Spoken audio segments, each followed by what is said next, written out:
오늘 옆사람과 인사를 나누며 교제하겠습니다. 당신은 잘 되어야 합니다. 인사합시다. 당신은 잘 되어야 됩니다.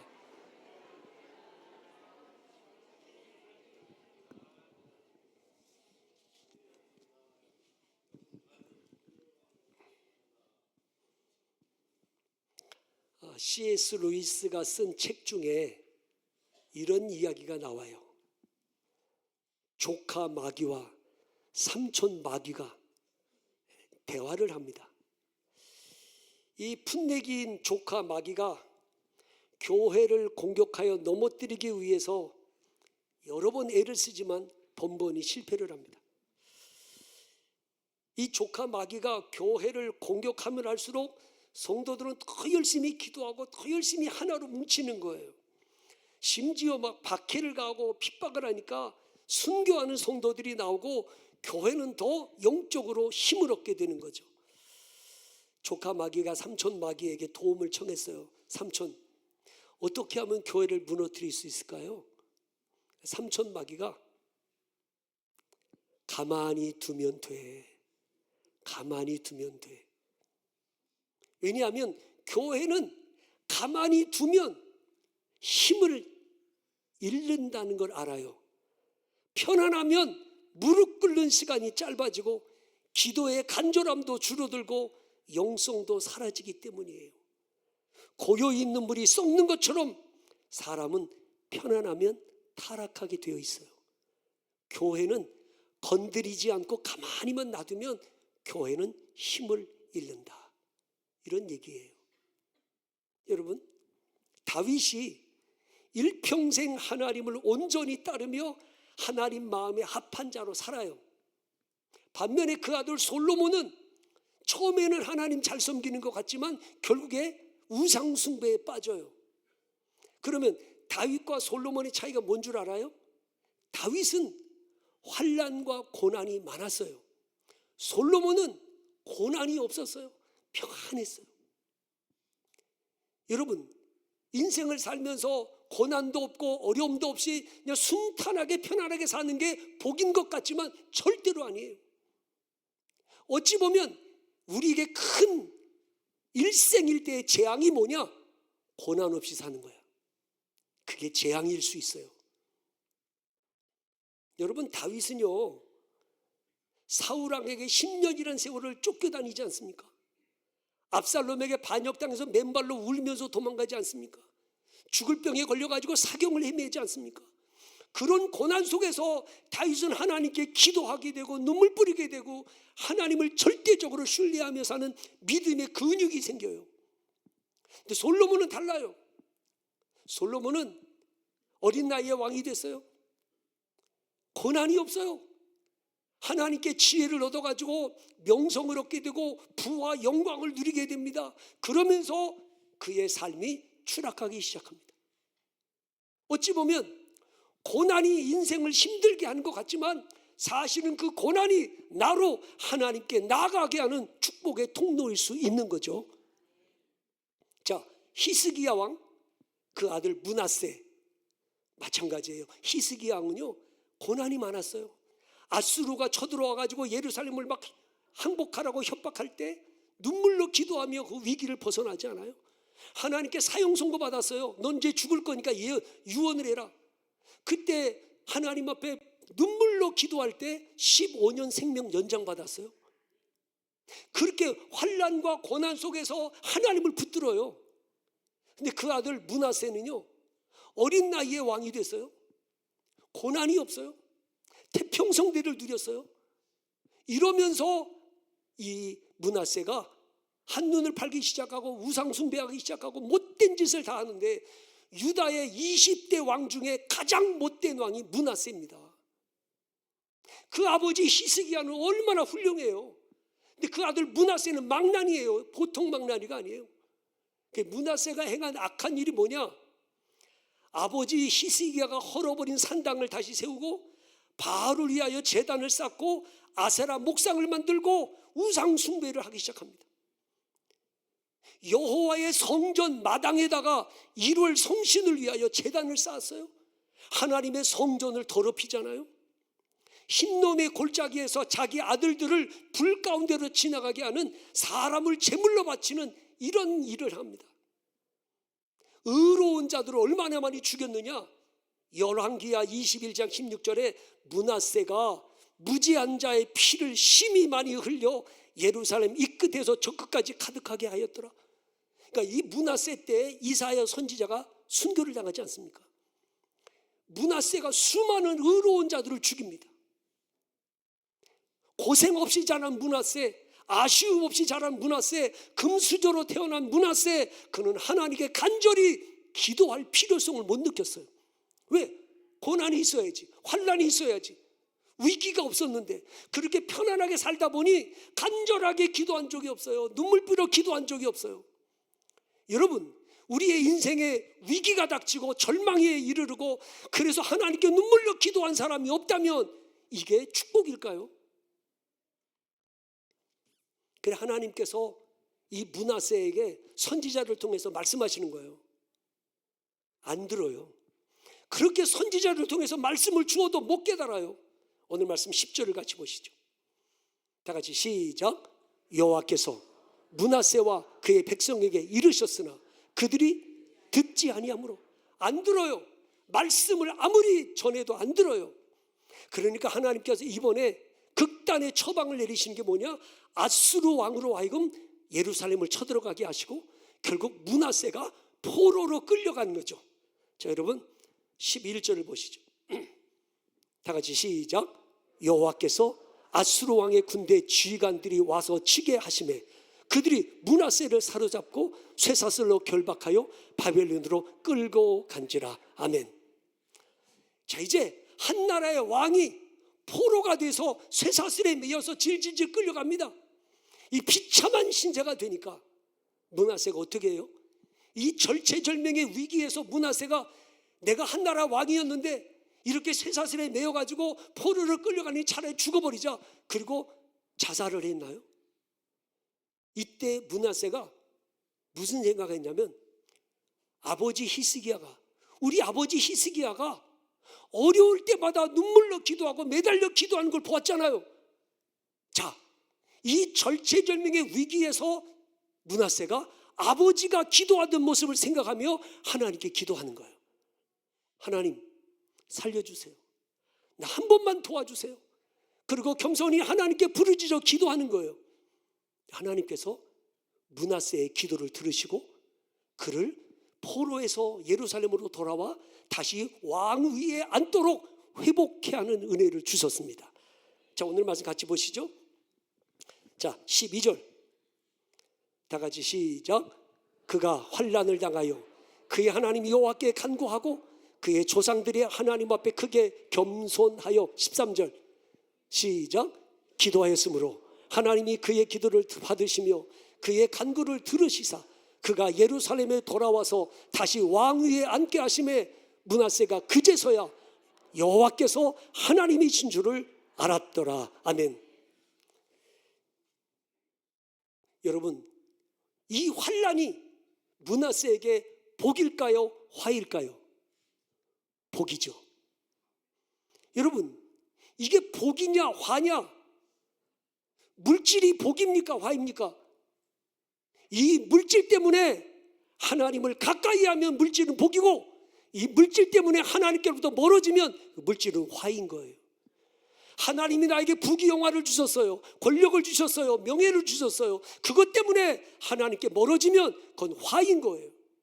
그 어떤 것이든 간에 하나님이 주신 그 어떤 것 때문에 하나님을 가까이 한다면 그건 내게 복인 거예요. 실패가 나로 하나님을 가까이 하게 했다면 그 실패는 복인 거죠. 절망이, 질병이 나로 하나님을 가까이 하게 했다면 그 질병은, 그 절망은 복인 거죠. 하나님이 환난과 시련을 내게 주셔서 그 환난과 시련 때문에 하나님을 가까이 하게 됐다면 환난과 시련은 복인 거죠. 본래 솔로몬은요, 어린 나이에 왕이 됐잖아요. 그리고 하나님께 일천번제를 드려요. 일천번제 드린 것 때문에 하나님이 솔로몬에게 지혜를 주시잖아요. 지혜를 얻은 솔로몬은 명성을 얻게 되기 시작하는데 그 지혜와 명성 때문에 부와 영광을 누리는 거예요. 이 부와 영광이 솔로몬으로 하여금 한눈을 팔게 하고 이방 여인들을 아내로 맞이하게 되고 우상에 빠지게 된 거예요. 그러니 솔로몬에게 부와 영광은 복이 아닌 화인 거죠. 여러분 잊지 마셔야 돼. 물질이 복이냐 권력이 복이냐 그거 가지고 복이냐 화냐 평가할 수 있는 것도 오직 하나예요. 그것 때문에 하나님을 가까이 하느냐 그것 때문에 하나님께 멀어지느냐, 이게 중요한 거예요. 시편 73편 28절에 하나님께 가까이 함이 내게 복이라. 여러분 하나님을 가까이 하면요 두려움이 사라지고요 담대해져요. 하나님께로부터 멀어지면 별것도 아닌 작은 문제가 막 두렵고 걱정이 됩니다만 하나님을 가까이 하면 그 큰 문제도 작아 보이고 두려움이 사라져요. 하나님을 가까이 하면 영적으로 민감해져요. 하나님을 가까이 하면 하나님의 뜻을 분별할 줄 알게 돼요. 하나님을 가까이 하면 세상을 이길 힘을 얻게 됩니다. 하나님을 가까이 하는 게 얼마나 큰 복입니까? 이 므낫세가요 그동안 하나님 전혀 멀리하던 사람이었는데 환난을 당하여 하나님을 찾아요. 중요한 건 이거죠. 아버지 히스기야가 기도하는 모습을 늘 보았다는 거 아닙니까? 여러분 힘들고 어려울 때 하나님께 기도하는 모습을 자녀들에게 보여주는 거 중요합니다. 아무리 바쁘고 힘들어도 하나님께 예배드리는 모습 보여줘야 돼요. 그것이 언젠가는 그 자녀들이 힘들고 어려울 때 우리 아버지가 우리 어머니가 어려울 때마다 기도하는 모습을 떠올리면서 그들도 하나님을 찾게 되는 거죠. 보여주셔야 돼요. 말로가 되는 게 아니에요. 삶으로 보여줘야지. 힘들면 환난이 오면 하나님 찾아라. 어려우면 하나님께 무릎 꿇어라. 보여주는 거예요. 저는 이 말씀을 묵상하면서 야 정말 하나님의 사랑과 긍휼은 무한하시구나. 지금까지 우상 숭배했죠. 수많은 사람 죽였죠. 못된 짓 다 하던 이 므낫세가 환난을 당해서 하나님께 기도할 때 하나님이 이놈아 네가 무슨 염치로 기도하냐, 너 그동안에 네가 저지른 악행들을 생각해봐라 이러면서 하나님이 므낫세의 기도를 외면하시지 아니하시고 그 못된 짓을 다 했는데도 절박한 상황에서 하나님께 도움을 구하니까 하나님은 은혜를 베푸시고 긍휼을 베풀어 주시는 거죠. 놀랍지 않아요? 여러분 혹시 여러분이 힘들고 어려울 때 이런 생각, 나 하나님께 믿음 생활도 제대로 못하고 하나님 앞에 예배 생활도 제대로 못하는데 내가 힘들다고 하나님께 기도하는 건 내 양심상 마음이 허락질 않아. 그게 교만인 거예요. 여러분 하나님은 사람과 다르시잖아요.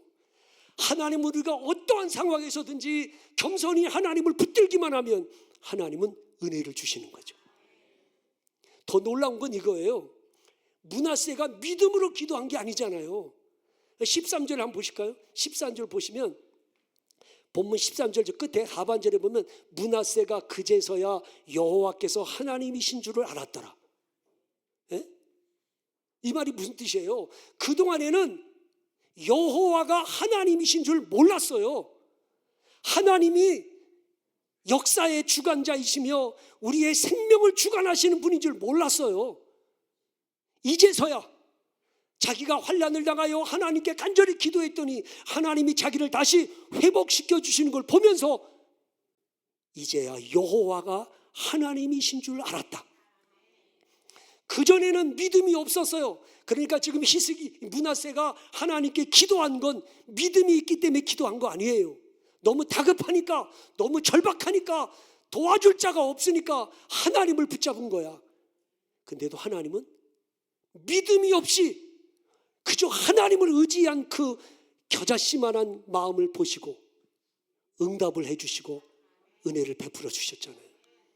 그러니까 하나님은 믿음으로 기도하는 사람에게도 응답하시지만 때로 믿음은 없지만 의지할 게 없잖아. 하나님밖에는 나의 소망이 없어.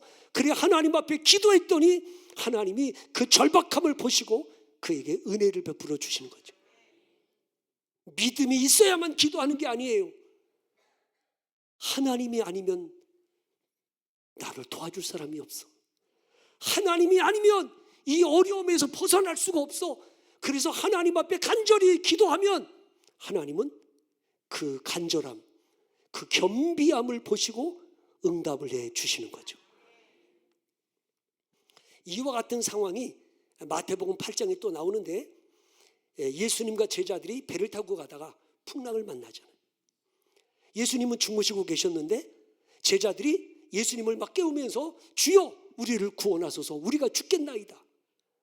그때 깨어나신 예수님이 이렇게 말씀하셨어요. 어찌하여 무서워하느냐, 믿음이 작은 자들아. 그리고 바람과 파도를 잔잔하게 해주셨어요. 그랬더니 제자들이 뭐라고 말합니까? 이분이 누구이기에 바람과 바다를 꾸짖으시니 아주 잔잔하게 되더라. 이분이 도대체 어떤 분이야? 그러니까 제자들은 예수님이 천지의 주제이시고 하나님의 아들이시라고 하는 믿음이 없었죠. 다급하니까, 절박하니까 예수님을 깨운 거 아닙니까? 그런데도 주님은 믿음이 없는 제자들의 간청을 들어주시잖아요. 겸손히 하나님을 의지하면. 오늘도 여러분 믿음으로 기도하는 사람이 되었으면 좋겠지만, 때론 믿음이 없지만 오직 하나님밖에는 나를 구원할 자가 없다는 절박한 마음 가지고 하나님께 엎드리면 하나님은 응답해 주신 분이세요. 시편 50편 15절 말씀에 환난 날에 나를 부르라. 내가 너를 건지리니 내가 나를 영화롭게 하리로다. 환난의 때, 위기의 때 우리가 왜 하나님 찾아야 돼요? 하나님이 나를 환난에서 건져 주실 것이기 때문에, 하나님이 나로 영광을 받으실 것이기 때문에, 환난의 날에 하나님을 하나님 되게 하실 것이기 때문에 하나님이 환난 날에 기도하라는 거 아닙니까? 에스더서를 보시면 에스더가 페르시아의 왕비가 되잖아요. 근데 그 당시에 하만이라고 하는 대신이 유대인들을 눈에 가시같이 여겨가지고 왕에게 상소문을 올려요. 이 나라에 한 민족이 있는데 왕의 법령과 규례를 어기는 백해무익한 민족이 있습니다. 이들을 다 멸하시는 게 좋겠습니다. 왕이 조서를 내렸어요. 몇 월 며칠 날 모든 유대인들을 진멸해도 좋다. 자, 이래서 한순간에 유대인들이 진멸되게 됐어요. 전멸하게 됐어요. 이때 에스더가 모르드게에게 편지를 쓰죠. 당신은 가서 수산에 있는 유대인들을 다 모으고 나를 위하여 금식하되 밤낮 3일을 먹지도 말고 마시지도 마소서. 나도 나의 시녀와 더불어 이렇게 금식한 후에 왕에게 나아가리니 죽으면 죽으리이다.